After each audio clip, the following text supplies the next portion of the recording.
Hello friends, welcome to the Crisc Certified in the Risk and Information System Control Multiple Choice Question Answer Series Set 50. Right? Let's start with today's first question. The first question states, when assessing the performance of critical application server, the most reliable assessment result may be obtained from. The options are option A, activation of native database auditing, option B, documentation of performance objectives, option C, continuous monitoring, and option D, documentation of security models. Friends, the correct answer is option C, that is continuous monitoring. Because friends, with continuous monitoring, it is possible to track key performance metrics and also possible to address critical issues with minimum impact. Right? Let's discuss the other options which are incorrect. Coming to the option A, that is activation of native database auditing.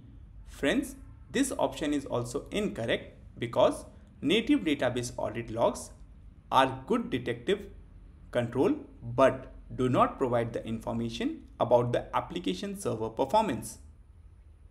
Moving to the next option, that is documentation of performance objective. Friends, this option is also incorrect because documentation of performance objective is important but does not provide information about the application server performance. Similarly, coming to the next, that is documentation of security modules. Friends, this option is also incorrect because documentation of associated security modules may be helpful but does not provide the information about the application server performance. That's why the option C is correct. Moving to the next question. The next question states, which of the following best help identify information system control deficiency? The options are option A, gap analysis, option B, a current IT risk profile, option C, the IT control framework, and option D, that is countermeasures. Friends, in this the correct answer is option A, that is gap analysis, because friends, controls are deployed to achieve control objectives based on the risk assessment and business requirement. Right? The gap between the desired control objectives and actual control design and operational effectiveness identifies control deficiencies in information system. Right? Let's discuss the other options which are incorrect. Coming to the option B, that is current IT risk profile. This option is incorrect because without knowing the gap between the desired state and current state, one cannot identify the control deficiency relative to a desired state. Right? So the current IT risk profile does not expose these gaps. Right? Moving to the next option, that is IT control framework. Friends, the IT control framework is a generic document with no information on the desired future state of IS control or current state of the enterprise. Therefore, it will not help to identify the IS control deficiencies. Right? Moving to the next, that is countermeasure analysis. This option is also incorrect because the countermeasure analysis help only in identifying deficiencies in countermeasures and not in the full set of primary controls. Right? That's why the option A is correct. Moving to the next question. The next question states, which of the following information in the risk register best help in developing proper risk scenario? A list of the options are potential threat to asset, option B, residual risk on individual asset, option C, accepted risk, and option D, security incidents. Friends, in this the correct answer is option A, that is potential threat to the asset, because friends, identifying potential threat to business asset will help isolate vulnerabilities and associated risk, all of which contribute to developing proper risk scenario. Let's discuss the other options which are incorrect. Coming to the option B, that is residual risk on individual assets. this option is incorrect because friends, identifying residual risk on individual asset does not help to develop a proper risk scenario, right? Similarly, accepted risk. Friends, accepted risks generally reflect a small subset of entries in the risk register.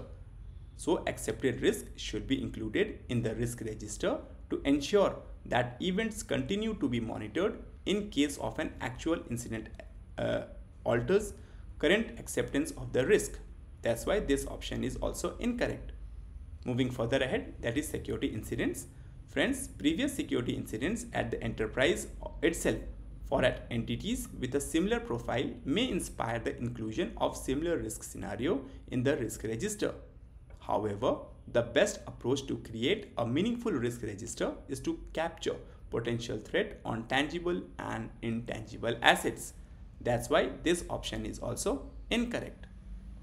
Moving to the next question. The next question states, risk scenario enable the risk assessment process because the options are option A, that is cover a wide range of potential risk. Option B, minimize the need for quantitative risk analysis technique. Option C, segregate IT risk from business risk for easier risk analysis. And option D, that is help estimate the frequency and impact of the risk.